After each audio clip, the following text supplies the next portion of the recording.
Welcome to the deep dive, where we really try to cut through the noise. Today, we're plunging into a topic that's, well, it's everywhere, AI agents. Feels like every week there's a new headline, right? Lots of speculation about how these systems are reshaping work. But what's really happening, like on the ground, we want to move past the guesswork and look at some, actual data. Our mission today is to systematically understand this whole evolving landscape, looking at what workers actually want from AI and then what the tech can genuinely do right now. Exactly. And to do that, we're leaning on some, frankly, groundbreaking research. Our main source is this really novel auditing framework. It's detailed in a Stanford University study called Auditing, Automation, and Augmentation Potential Across the U.S. Workforce. Hmm. It's by Shao and colleagues. And what they do is introduce this unique, data-driven way to look at occupational tasks. Gives us a much-needed systematic view. And they didn't just theorize, right? They actually built something concrete out of this. Oh, yeah. They created the WORKBank Database. WorkBank. Okay. And it's massive. It pulls together preferences from 1,500 actual workers in different fields, and then combines that with capability assessments from 52 AI experts. Together, they looked at over 844 tasks across, I think, 104 different jobs. Wow. Yeah. It's an incredibly rich data set, and crucially, it's designed so it can be updated as the tech keeps changing. So for you listening, what does this all mean? Well, we're about to unpack some pretty fascinating stuff. We'll get into these critical mismatches between what people want AI to do and what it can do, and also how this AI integration might actually reshape the skills that matter most. Think of this as your shortcut, your way to get properly informed on a really vital topic shaping our future. So let's get into it. Okay, let's start with the human side of this automation equation. What tasks do people, workers, actually want AI agents to handle, or maybe just help with? Well, what's really striking here is the study found a surprisingly positive attitude overall. For almost half the tasks, 46.1%, workers actually expressed a positive view towards AI automation. Almost half. That's quite high. It is. And that's after considering worries about, losing their jobs or maybe liking their work less. Okay, so what's driving that? Why do they want it? The study pointed to one big reason, right? Absolutely. Freeing up time for high-value work. That was the #1 reason cited. Came up in almost 70% of cases, 69.38% to be exact. Makes sense. Get rid of the drudgery to focus on the important stuff. Exactly. And other common reasons were things like the task being repetitive or tedious. That was about 46.6%. Or maybe stressful, mentally draining. That was about 25.5%. And another big one, also 46.6%, was seeing it as a chance to actually improve the quality of their work. So it really paints this picture of AI as more of a helper, offloading the annoying bits, not necessarily replacing the person entirely. Augmentation, maybe, more than just automation. That seems to be the hope for many workers. Yet, there's this interesting disconnect when you look at current AI usage. The researchers checked usage data from Claude.ai, the chatbot from late 2024, early 2025. And they found the top 10 jobs with the highest desire for automation. They only accounted for like 1.26% of Claude's total usage. Only 1.26%. Wow. So the people who want it most aren't actually using it much, or at least not that specific tool. Seems that way.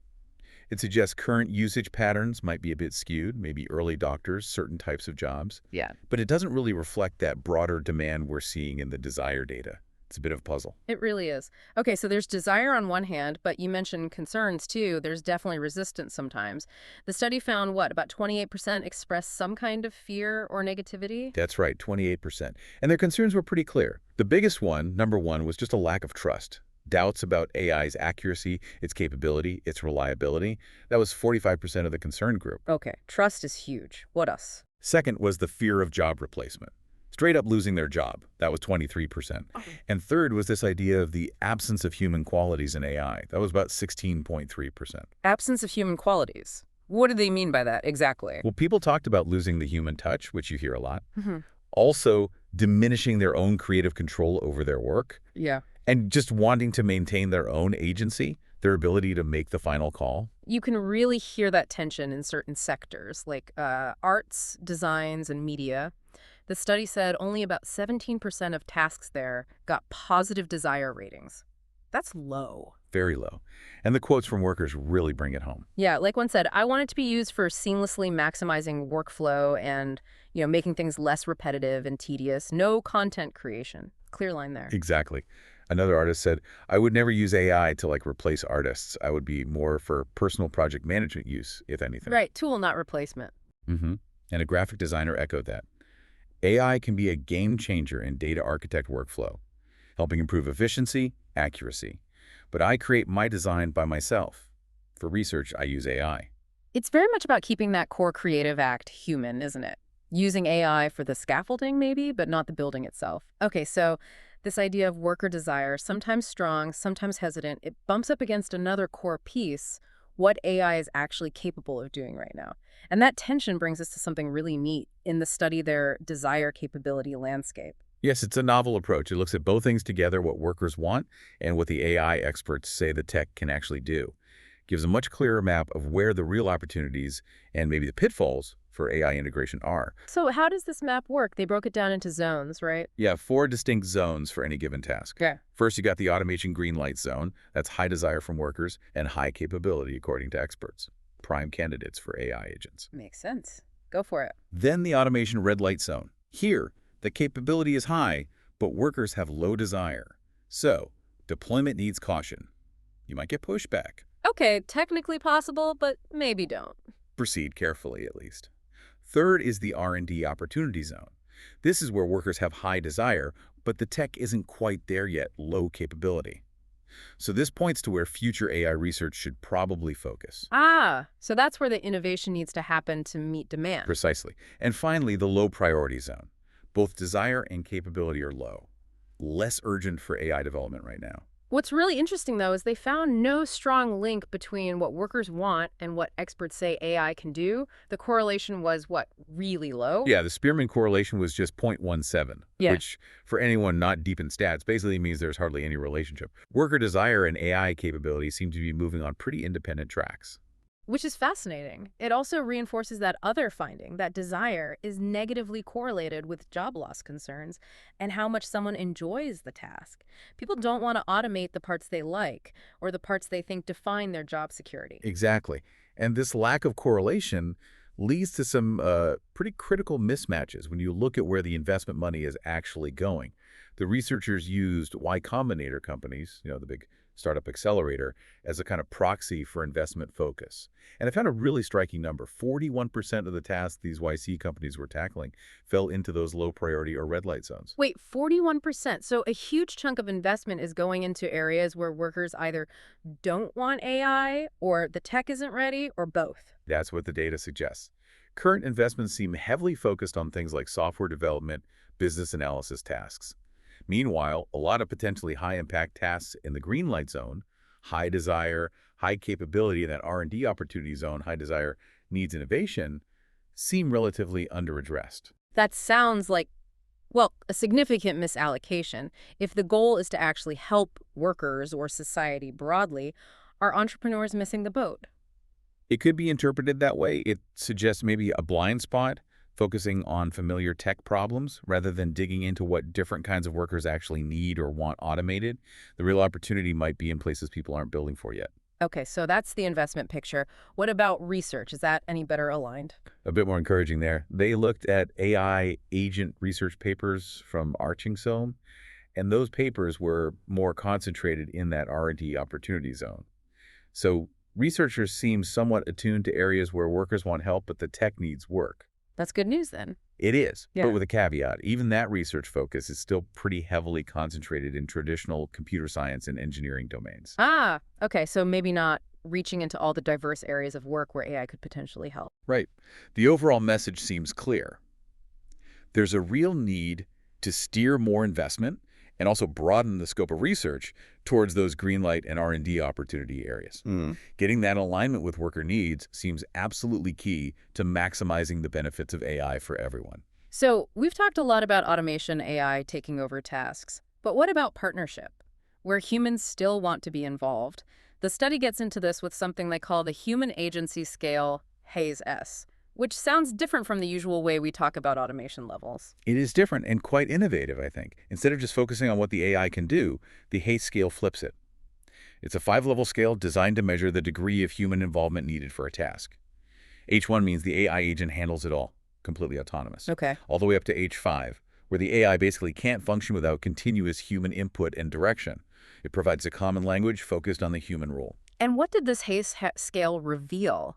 Did workers and experts agree on how much human involvement is needed? Ah, well, that's where another surprise popped up. Yeah. Generally, no, they didn't agree perfectly. Workers tend to prefer higher levels of human agency, meaning more human control than the experts think is strictly necessary from a purely technical standpoint. This happened in almost half the tasks. 47.5% showed this pattern. Interesting. So workers are saying, yeah, maybe the tech could do it alone, but I still want to be involved. Pretty much. And the disagreements were biggest at the lower end of the scale. For tasks experts rated as H1 fully automatable workers were often like, hold on, I still want some say here. Hmm. This really signals potential friction down the road as AI gets rolled out, doesn't it? Developers might think something is perfectly fine to automate, but workers might resist. Yeah, it's like you said earlier, maybe wanting a co-pilot, not wanting to hand over the keys entirely. And the study found a kind of pattern here too, right? An inverted U-shape for desired agency levels. That's right. For many jobs, both the worker's desired level of agency and the expert's assessment followed this kind of curve, meaning very few wanted total AI control, H1, or total human control with AI doing almost nothing, H5. The sweet spot, the most desired level by workers, was H3, which represents an equal partnership between the human and the AI agent. H3, equal partnership. Yeah. And that was the top choice in a lot of jobs. A huge proportion, actually. 45.2% of the occupations they analyzed, that's 47 out of 104, had H3 as the dominant preference among workers. It really underscores this desire for collaboration. Can you give some examples, like which jobs fell at the extremes? Where did experts see full automation as possible, H1? Sure. According to the expert assessments, occupations like computer programmers, proofreaders, and copy makers and travel agents were often rated as H1 dominant. These tended to involve tasks that are maybe more routine or where the output is easily checked for correctness. Okay. And at the other end, H5, where the human is absolutely essential. Well, according to the workers themselves, editors was the only job where H5 was the top choice. They really wanted to stay in control.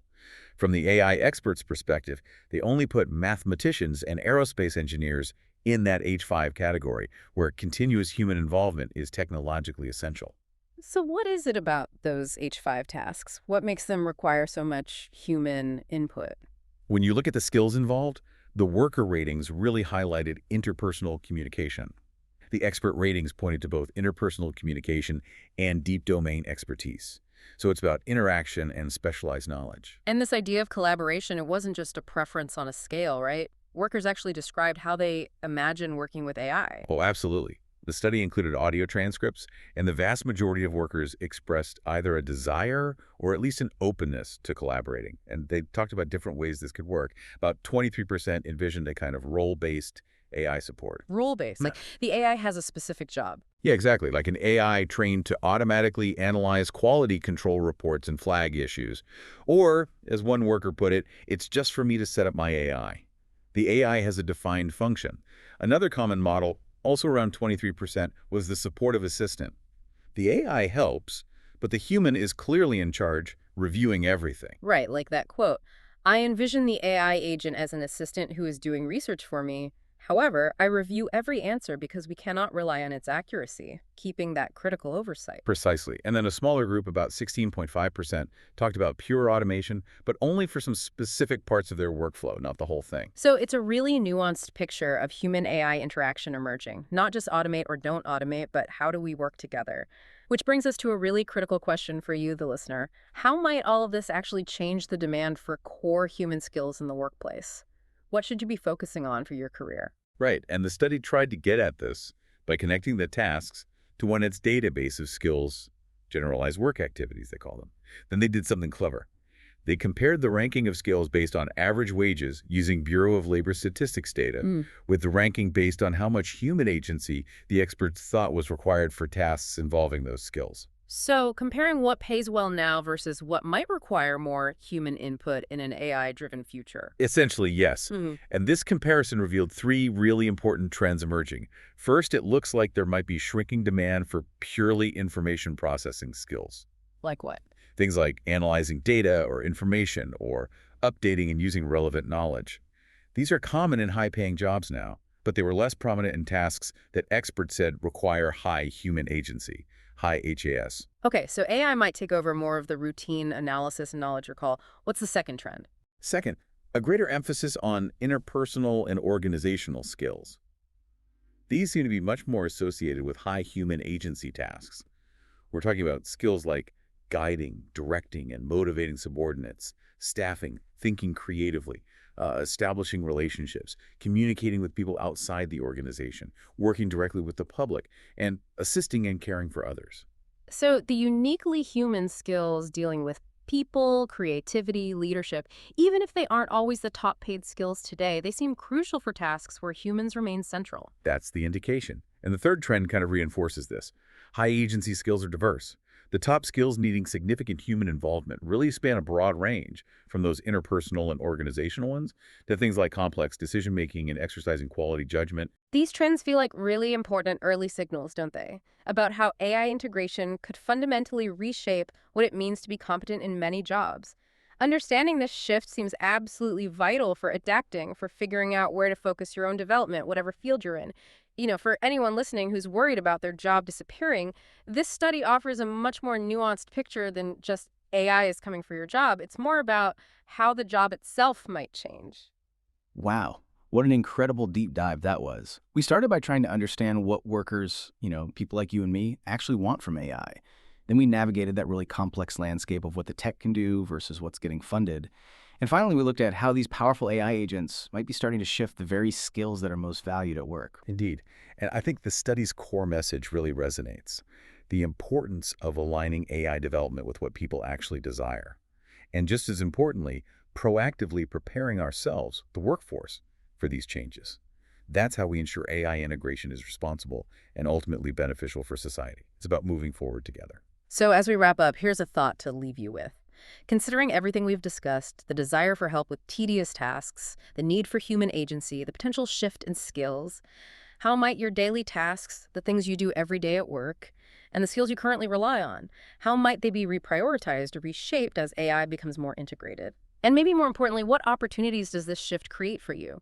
Opportunities to lean into and really cultivate those uniquely human strengths, creativity, empathy, critical judgment that AI agents might assist with, but perhaps never truly replace. Something to think about.